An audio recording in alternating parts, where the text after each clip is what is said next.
¿Se escucha bien? Bueno, vamos a hacer un breve raconto de lo que vimos en la clase pasada.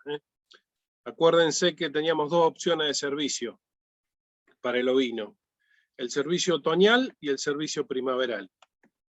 El servicio otoñal a la larga es el más usado, acuérdense de eso. ¿A dónde hay algunas majadas o algunos campos que hacen servicio primaveral? Bueno, principalmente en Mesopotamia. Y generalmente son los criadores que tienen raza ideal. Acuérdense que las razas británicas, como Lincoln y Romney, son estacionales, comienzan a ciclar fin de verano, principio del otoño, y para todas las razas, el corte de la temporada reproductiva se da en julio. El solsticio de invierno, el día más corto del año, ahí el vientre que no está preñado corta la ciclicidad y entra en anestro fisiológico, como se denomina. Bueno, estos eran los índices reproductivos que nos interesaba conocer. Acuérdense que todos estos índices siempre los sacamos en base a las hembras que entran a servicio o hembras encarneradas. Acuérdense que hacíamos una revisación pre-servicio, en la que sobre todo revisábamos ubre, patas, boca, se rechazaba todo lo no apto, y ese número de ovejas aptas es lo que entra a servicio, y entonces es nuestro denominador en esos índices de productividad. Bueno, se hacía el boqueo correspondiente, la inspección de pezuñas, sobre todo para ver lesiones crónicas de pietín u otras patologías de las pezuñas, inspección de pezones y de ubre, y también de vulva. La inspección de vulva es importante porque la vulva tiene que tener un buen cierre. Cuando la orina en general cae y mancha la lana, ese va a ser un animal que va a estar predispuesto a miasis, a bichera. Sobre todo si pare tarde en la temporada de parición. Cuanto más tardíamente, más cerca del verano y más cerca de la época de miasis. Bueno, recomendaciones también las habíamos visto: que las ovejas lleguen ganando peso, que estén carabaneadas, que hagamos todas esas maniobras de revisación y que rechacemos los vientres que corresponden. Habíamos visto los pesos mínimos de las borregas en su primera encarnerada, las más livianas 35 kilos, las doble propósito o carnicera de 38 kilos para arriba, por supuesto. Cuanto más pesadas lleguen, mejor. Bueno, ganando peso, y si no, se realiza un flushing, que es a la larga una suplementación o una mejor alimentación, pasándolas, por ejemplo, a pasturas reservadas, más tiernas, más digestibles, que eso en general termina elevando la tasa de ovulación. Ahora vamos a ver qué es la tasa de ovulación. Bueno, con el carnero también se hacía lo mismo, pero en vez de revisar ubre y pezones, revisamos escroto y su contenido, pene y prepucio. También se sangraban para brucelosis, se medía circunferencia escrotal, y también en los campos problemáticos donde hay linfadenitis gaseosa, siempre, además de pezuñas, es bueno revisar y palpar los linfonódulos superficiales. ¿Cuáles son los que se exploran en el ovino? Bueno, el parotídeo, los retrofaringios, los preescapulares y los precrurales o subilíacos. Esos son los más rutinariamente explorados. Bueno, acuérdense que siempre el éxito de mantener carneros fértiles empieza en noviembre. Si bien los carneros no están en servicio en noviembre, hay que acordarse de que esos bichos no tienen que pasar estrés térmico en verano. ¿Por qué? Porque les puede dar, digamos, degeneración testicular temporaria y mala calidad seminal. Entonces, durante los primeros servicios del verano, eyaculan, digamos, semen de baja calidad hasta que reponen la calidad seminal, porque ya no sufren estrés térmico. Eso se da, recuerden, porque hay una duración de la espermatogénesis en la especie entre 52 y 55 días. Lo mismo con la esquila, tanto para la hembra como para el macho. Evitar en esos campos que hacen esquila en fecha tradicional, o sea, segunda mitad de octubre o principio de noviembre que se atrase la esquila tradicional. ¿Por qué? Bueno, porque a enero el animal tiene que llegar con lana ya crecida después de la esquila, porque eso es lo que le sirve para atajarse de la radiación ultravioleta. ¿Está? Lo peor que se puede hacer es esquilar un animal y ponerlo al sol, por supuesto sin cobertura de lana. Bueno, y estas eran las recomendaciones que acabamos de ver. Bueno, habíamos hablado de una circunferencia escrotal mínima, recomendada de 28 centímetros al año de vida del animal. ¿Se acuerdan ustedes cuál era la circunferencia que se recomendaba en un toro a los 2 años de vida?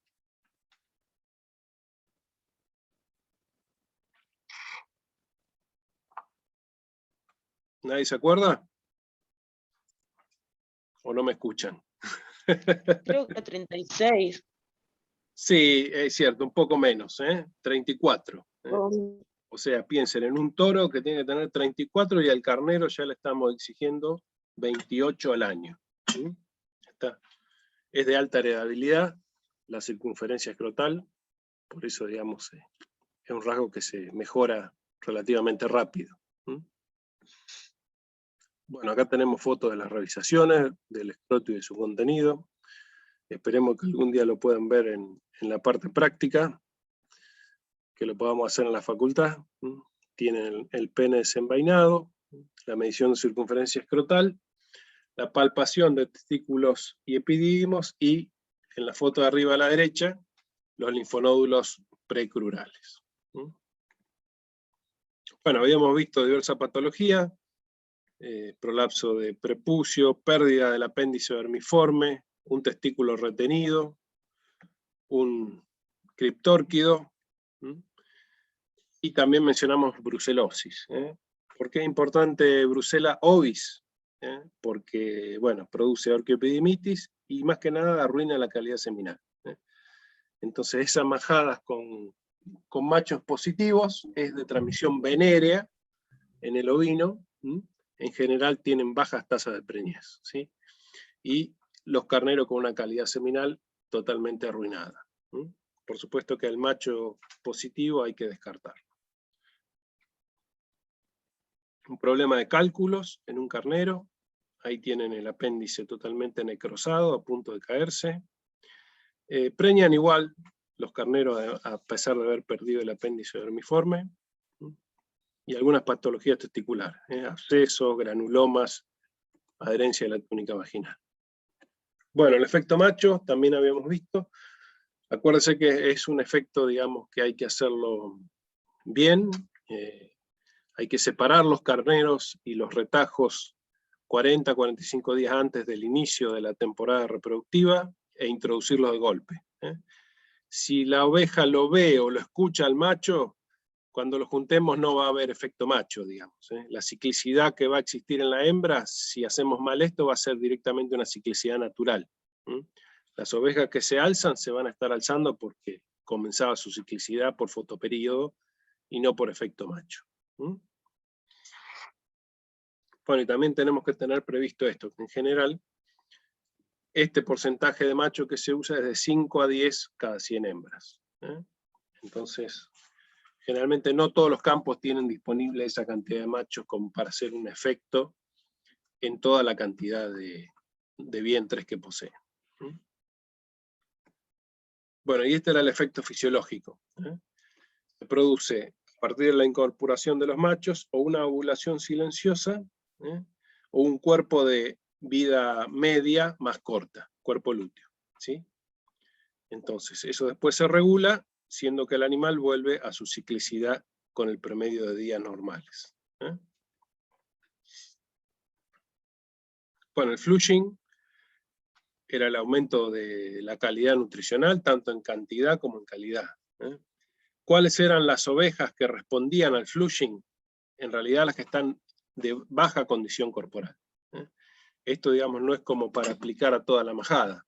Por eso hay que clasificar en lo posible en la revisación preservicio las ovejas por condición corporal, apartar las de más bajas, y esas sí entran a un programa de flushing. ¿Cuánto hay que hacerlo? Bueno, como mínimo 3 semanas antes del inicio de la temporada reproductiva. Por eso siempre hay que tratar de programarlo con tiempo. Y el corolario o el resultado era este. Cada un 10% de aumento de la tasa de ovulación, se producen un 6% más de nacimientos. Ese es el resultado en general. Bueno, las borregas, lo ideal es que superen ese 65% del peso adulto. En general se las encarnera cuando ya tienen 2 dientes. O sea, supongamos una borrega que nació en el 2020, tiene 2 opciones, o tenemos, mejor dicho, 2 opciones de manejo.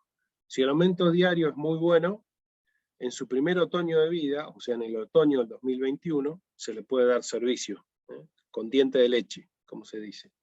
Y si no, se recría hasta el año siguiente y se le da servicio en el otoño del 2022. Eso sería un año de recría y con 2 dientes permanentes ya emergidos. Siempre que se encarneren borregas hay que tratar de usar carneros adultos, no encarnerarlas con borregos, porque el macho adulto es mejor detectando celo, no sigue a veces una hembra como la hace exclusivamente el borrego, así que es lo más recomendable. Y lo que tienen escrito acá como repunte es: las borregas son más tímidas sexualmente, tienen celos más cortos, y entonces lo que hay que tratar de hacer en los campos grandes y medianos es repuntar. ¿Qué significa repuntar? Bueno, arrear la hacienda dentro del mismo potrero, amontonarla en las esquinas de los potreros o cerca de las aguadas. Eso que permite, bueno, que los machos en los potreros grandes encuentren más fácil las hembras en celo, y que las monten. Y algo que se puede hacer en los campos donde hay retajos es retajearlas previamente. Es largar retajos por 3 semanas o 15 días incluso, antes del inicio de la temporada reproductiva, de manera que las sirvan, y que las hembras vayan perdiendo el miedo al macho, pero, por supuesto, como son retajos, sin preñez. Entonces, si yo, por ejemplo, doy servicio en una majada el 1 de marzo, el 7 de febrero, que son 21 días antes, pongo los retajos a trabajar en ese lote de borregas. Entonces las borregas van tomando servicio. El 1 de marzo saco los retajos y meto los carneros a servicio. Y ahí sí, por supuesto, comienzan las gestaciones.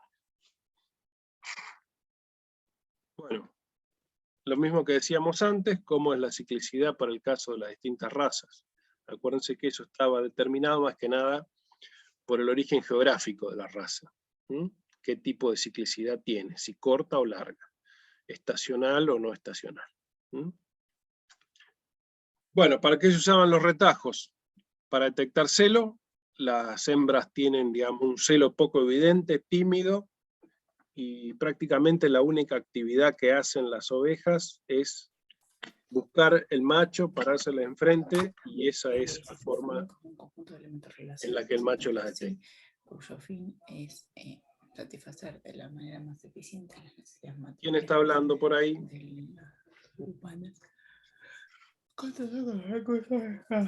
Encima tiene sueño. Belén González.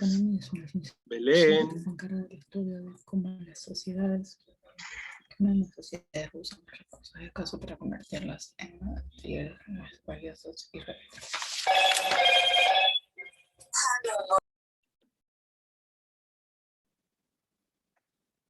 Bueno, vamos con lo otro. El retajo en lo posible tiene que ser un macho del mismo campo, precisamente para no introducir enfermedades, por eso. ¿Qué se hace en las majadas normalmente? Bueno, en las doble propósito y en las laneras se elige un animal de buena conformación, pero que tenga, por ejemplo, el vellón con un defecto. Entonces, ese se vasectomiza. Lo más común es hacer, por supuesto, la vasectomía. Existen otras técnicas para hacer retajo, como la desviación peniana, etcétera, pero quirúrgicamente son más complicadas, demoran más, no son tan simples. Entonces la vasectomía es realmente el método de elección. sí se puede hacer. Bueno, y lo importante para el retajo es identificarlo con una señal en la oreja o una señal indeleble, de manera que no se confunda con los carneros. Porque a veces la cicatrización es tan buena de la herida quirúrgica que nunca se establece revisando un escroto si es retajo o no. Bueno, tiene que tener la misma sanidad que el carnero y el sangrado de brucelosis, porque va negativo, por supuesto, porque va a manejarse con los carneros y va a dar servicio, por ejemplo, si lo metemos a estimular borregas en el preservicio. ¿Alguna pregunta hasta acá? Bueno, condición corporal. Habrán escuchado de lo que es condición corporal. En los ovinos se hace palpando transversalmente la región lumbar. Tenemos una escala de 1 a 5 con puntos intermedios. O sea, existe un grado 1,5, 2,5, 3,5, 4,5. Bueno, y acá tenemos la recomendación de cómo tiene que ir evolucionando esa condición a lo largo del ciclo de producción anual. Bueno, tasa de ovulación. Esto se obtiene experimentalmente. ¿Cómo se saca a ciencia cierta? Bueno, hay que hacer la paroscopía de las ovejas que están puestas a servicio o que comienzan a ciclar cuando estén en temporada. Bueno, y el corolario era que a medida que las ovejas ganan peso, o sea, cuanto más pesadas entran al servicio, la posibilidad de obtener ovulaciones múltiples es mayor. No es ningún secreto, pero bueno, el gráfico lo muestra. Digamos que la fertilidad, por supuesto, entra por la boca. Bueno, no solo la fertilidad, sino la productividad del vientre. Fíjense, en el eje de Y tengo los kilos que desteta, o sea, cuánto pesan los hijos, en base a lo que fue la condición corporal al servicio o en el preservicio. Resultado de 2 ensayos. Cuanto más pesada es la oveja, porque tiene mejor condición corporal, comparen las 2 barras negras de un experimento y las 2 barras grises de otro experimento, más kilos de cordero desteta. ¿Alguna pregunta hasta acá? No, profe. Bueno, ahí tenemos fotos de retajos trabajando. Este es un retajo que está a punto de montar. Lo han pintado en la cruz con pintura para lanares, para que se pueda ver y distinguir desde lejos, ¿sí? Y acá tenemos, fíjense, 3 machos, caras negras, Hampshire Down, con un delantal puesto, sacando celo en una majada merino. ¿Cómo se hace? Bueno, se encierra la majada, los animales montan, marcan la hembra y los empleados apartan después las hembras marcadas por el carnero pintado, por el retajo o pintado. Y acá tienen la parte, lo van apartando por la manga y después entran a servicio dirigido o directamente a inseminación. Ya vamos a ver sobre el fin de la clase lo que es la inseminación. Bueno, ¿y cómo se usan los retajos? Tienen la opción de usar pintura para lanares, digamos que sale con el lavado en la industria, en la zona de la barriga y el pecho, o también hay unos arneses que tienen un lápiz marcador, una tiza, que se le pone como un pretal, y que cuando el bicho las monta, por supuesto las marca. Bueno, entonces, vamos a centrarnos en esto. ¿A qué nos puede servir la pintura o el pretal durante el servicio? Bueno, puedo utilizarlo en un carnero individual, pero en general no se usa individualmente. Por ejemplo, para saber si un carnero tiene lívido, para saber si la operación que le hice en la pezuña deja que el bicho camine y que realmente detecte y monte las hembras en celo. Y si no, el uso más común o más frecuente, a donde se quiere, digamos, contar más adelante, con un manejo especial o diferenciado de las hembras, en base a fecha futura de parto, es usar un color único en todos los carneros que están dando servicio. Ustedes piensen que en los campos grandes en general hay muchos carneros, muy difícil que ande un solo carnero dando servicio en un lote de hembras. y se usa con el siguiente corolario. Un ciclo en promedio dura 17 días. Entonces, ¿qué se hace? Bueno, se comienza con la primera encarnerada a usar un color de pintura claro, por ejemplo amarillo, durante los primeros 15 días. Después se pasa a colores más oscuros, un celeste, un azul, un rojo, o celeste, verde, azul y rojo. Los colores más oscuros siempre los uso hacia el final de la temporada reproductiva. Esto es un manejo particular, y repetimos, vale la pena hacerlo si se va a hacer un manejo diferencial en la última fase de gestación y durante la aparición. Si no, es totalmente al cohete hacerlo. ¿Por qué le digo que es al cohete? Bueno, porque es trabajoso. Generalmente hay que encerrar los carneros cada 2 o 3 días, en realidad encerrar toda la majada, apartar los carneros y repintarlos cada 2 o 3 días. ¿Sí? Esa es la clave, digamos, para que el uso de pintura funcione. Entonces, durante los primeros 15 días de servicio, las ovejas que van a ir siendo montadas quedan pintadas en la grupa de amarillo. ¿Sí? Las que se sirven entre el día 15 y 30 quedan pintadas de celeste, las que se sirven entre el día 30 y 45 de azul, las que se pintan con el color rojo o más oscuro quedan pintadas entre el día 45 y 60. Entonces, yo voy conociendo cómo son los servicios, incluso puedo sacar porcentajes de hembras servidas cada 15 días, y al final de la encarnerada, o sea, el día 60, cuando termina el servicio, supongamos que damos servicio marzo y abril, fin de abril, principio de mayo, yo ya tengo todas las hembras pintadas con su color. El tema es que yo tengo que hacer un encierre cada 15 días. En ese encierre tengo que registrar que tal hembra está pintada con tal color. ¿Entienden? E incluso, por ejemplo, una hembra que se alza el día 12. Viene un carnero con color amarillo en el pecho y la pinta. La hembra no se preña, ¿cierto? Porque hay hembras fértiles que no se preñan al primer servicio. Entonces, entra a servicio 17 días después. Entonces, la agarra un carnero pintado con celeste. Entonces, la pintura celeste tapa la pintura amarilla del servicio anterior. ¿Se entiende? Sí.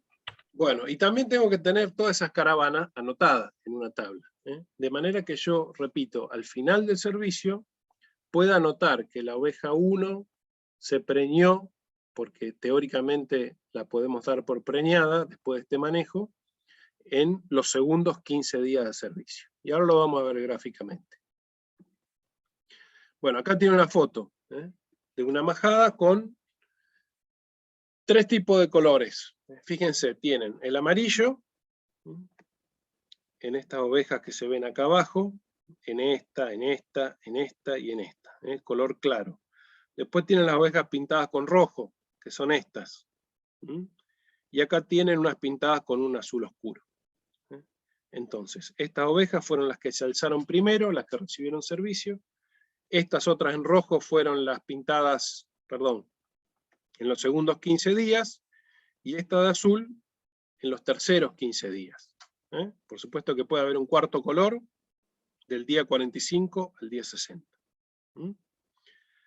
Esta roja, por ahí tuvo servicio en los primeros 15 días, ¿me entienden? Se pintó de amarillo, pero después, como tuvo servicio en los segundos 15 días, los carneros la pintaron de rojo. ¿Sí? Bueno, esto es una majada Corriedale bien lanuda. Generalmente en Corriedale, esto debe ser la Mesopotamia, y por el largo de la lana, en general, esta debe ser una majada con esquila en fecha tradicional, octubre, noviembre. Bueno, y acá lo tenemos gráficamente. ¿Cómo se interpreta la pintura en los animales? 1 y 6 son 6 animales teóricos, digamos, 6 ejemplos, 6 ovejas distintas. Y acá tengo en cada barra los 4 periodos de 15 días, que me suman los 60 días de servicio. ¿Sí? Y acá al final, unos 35 días de retajeo. Si el campo tiene retajos, lo que se hace al final de la temporada reproductiva es pintarle el pecho dejarlos 35 o hasta 50 días dando servicio, con pintura oscura, y el retajo va a montar la hembra vacía de los 60 días de servicio, porque quedó vacía y se sigue alzando. Entonces los retajos la van a ir montando y la van a ir pintando de negro. Esto me sirve para aprovechar el retajo para hacer un diagnóstico de preñez indirecto. La efectividad es muy alta, arriba del 95%. Entonces prácticamente puedo estar descartando, si me interesa seleccionar por fertilidad en una majada, esas hembras que no se preñaron en 60 días. Ustedes piensen que 60 días de servicio para un ciclo promedio de 17 días, la hembra tiene entre 3 y 4 posibilidades de celar en esos 60 días. ¿Está? Por eso se considera que si la condición corporal al inicio de la encarnerada es buena, digamos, este método de descartar estas vacías, digamos, es bueno. Vamos a la oveja 1. Fíjense, ¿qué puede pasar acá? No se pintó en ninguna quincena. Entonces, 1, ahí tienen. ¿Qué puede ser? Una oveja machorra, una oveja infértil, o una oveja que esté preñada por robo. Supongamos que los carneros hayan saltado. Hay hembras que se alzan en febrero. Entonces, si yo largo el 1 de marzo, probablemente se preñaron en febrero y por supuesto no van a ciclar en la temporada reproductiva, porque ya están preñadas. Lo tercero puede ser una hembra con un anestro prolongado, una hembra que ingrese muy esquilmada en su condición corporal al inicio de la temporada, ¿sí? Y lo más corriente es que se haga un mal uso de la pintura. Si yo no encierro la majada y pinto los carneros cada 2 o 3 días, el carnero monta, pero no es capaz de dejarle marca a la hembra, y ese celo, ese servicio pasa desapercibido. Una cuestión de manejo. ¿Qué pasa con la oveja 2? Tuvo servicio la primera quincena, la segunda, la tercera. Acá me falta el color, en realidad no se usa color blanco, acá tendría que haber puesto un color. Tuvo servicio el cuarto día, perdón, la cuarta quincena, le echamos el retajo al fin del servicio y aparece montada. Ella es una oveja repetidora o con algún tipo de infertilidad. En general son las ovejas que tienen algún tipo de infertilidad de tipo hormonal. ¿Qué pasa con la oveja 3? Tiene servicio en los primeros 15 días, tiene servicio en los segundos 15 días y después no se pinta más. Teóricamente esta oveja del segundo servicio quedó preñada. ¿Qué pasa con la oveja 4? Se preña en los primeros 15 días. Oveja 3 y oveja 4 es lo que va a constituir lo que se llama la cabeza de parición, ¿sí? Las ovejas que van a parir en los primeros 30 días de la temporada de partos. Eso es importante desde el punto de vista productivo. ¿Por qué? Bueno, porque estas ovejas, como van a tener a su cría más tiempo al pie, mamando, van a tener un cordero más pesado al destete. Ese cordero va a pesar más respecto de los partos de la cola de parición.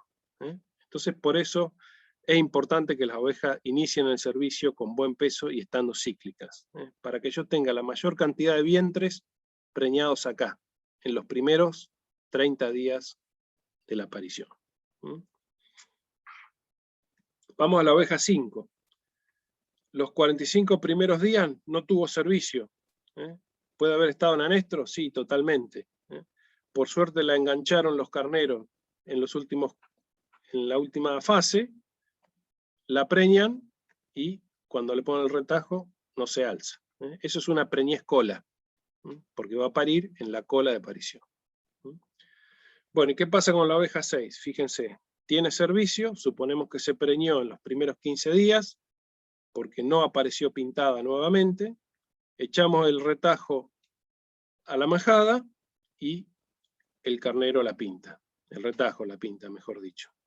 Bueno, ¿qué puede haber sido? Bueno, una oveja que se preñó en la cabeza, pero que tuvo, por ejemplo, una muerte embrionaria. ¿Sí? ¿Se entiende? Profe, esa tuvo muerte embrionaria y repitió celo, digamos. Sí, pero el tema es que la tuvo acá, en el cuarto periodo, ¿me entendés? Claro. Si lo hubiera sí, tenido acá, bien. probablemente se hubiera alzado en el segundo o en el tercero. ¿Mm? Claro. Bien. Es muy Profe, difícil una pregunta. determinar la mortalidad embrionaria, sobre todo en una majada servida a campo, digamos. Ustedes tienen que conocer la generalidad del estrés térmico o de las enfermedades que están presentes y que producen mortalidad embrionaria y tratar de manejarlas. Porque individualmente en una oveja determinar mortalidad embrionaria realmente es muy difícil. Esto está, digamos, puesto a modo de ejemplo. Cuando hay abortos o cuando hay directamente mortalidad embrionaria. ¿Alguna pregunta más? Sí, profe, una preguntita. Sí. Donde dijo que no iba al blanco, ¿qué va? Y tendría que haber puesto otro color yo acá, ¿me entendés? Acá tendría que ir el azul, por ejemplo, o el verde, ¿entendés? ¿El verde o cuál? No escuché. El verde o el azul. Ah, perfecto, gracias. Un color intermedio, digamos, entre el celeste y el rojo. ¿Está? No los puedo usar al revés, digamos, yo no puedo usar el color amarillo después del rojo, porque es muy poca la diferenciación que va a haber, digamos. No va a ser fácil para mí distinguir que las ovejas servidas con amarillo no han sido, digamos, servidas o preñadas en la temporada del uso de color rojo. Ese es el tema. Bueno, la libido en los carneros, de alta heredabilidad. Y acá tienen todo lo que se conoce hasta ahora. No hay relación entre lo que es libido y tamaño testicular y calidad seminal. Fíjense que esa heredabilidad del 60% es una heredabilidad realmente altísima. Tampoco se correlaciona, digamos, la secreción de LH y de testosterona con el impulso sexual. O sea, puede haber carneros con una libido excelente, pero con una calidad seminal bajísima. Lo mismo pasa con la dominancia. Los grupos de carneros tienen su ranking social. No siempre el carnero dominante es de alta fertilidad, ¿sí? O no siempre el dominado es de baja fertilidad. Tampoco tiene que ver, digamos, el tamaño corporal, el ritmo de crecimiento y la masculinidad con la libido. Tamaño corporal y masculinidad sí dependen como característica sexual secundaria de la testosterona, por supuesto. Pero tampoco se relaciona con la libido del animal. Bueno, el estatus social, digamos, ustedes los carneros los van a tener o apartados de las hembras, fuera de la temporada de servicio, o en la encarnerada, dando servicio. Siempre entre los grupos de machos, o dentro del grupo de machos, se va a establecer un ranking social. Lo van a establecer peleando. En general, los carneros dominantes son los más grandes y los más pesados. Y en general los de más edad, porque ya saben, digamos, pelear, lo han adquirido con el tiempo. Entonces, esta jerarquía social hay que tenerla presente que siempre va a estar en el grupo de machos, que va a haber carneros dominantes que van a dar muchos servicios y carneros dominados que van a dar relativamente pocos servicios. Sin embargo, los tengo que tener a todos, digamos. Es inevitable tener dominados y dominantes en un grupo de machos. ¿Cómo la establecen? Bueno, peleando por topadas. ¿Sí? Lo importante es que este grupo de machos lo tengo que tener formado, se tienen que conocer y el ranking social ya tiene que estar establecido antes de que yo inicie el servicio. ¿Por qué? Porque si yo junto carneros que se desconocen entre ellos en la temporada reproductiva, lo primero que van a hacer los tipos es pelearse y armar su ranking. Entonces, si tienen que estar dando servicio y preñando ovejas, van a estar perdiendo el tiempo armando su ranking social. Por eso yo lo que tengo que hacer es mezclarlos con anticipación. Bueno, y a veces esto se ve cuando se tienen a galpón o en las cabañas, lo que es el efecto de dominancia. Muchas veces se da, digamos, alambrado de por medio. ¿Sí?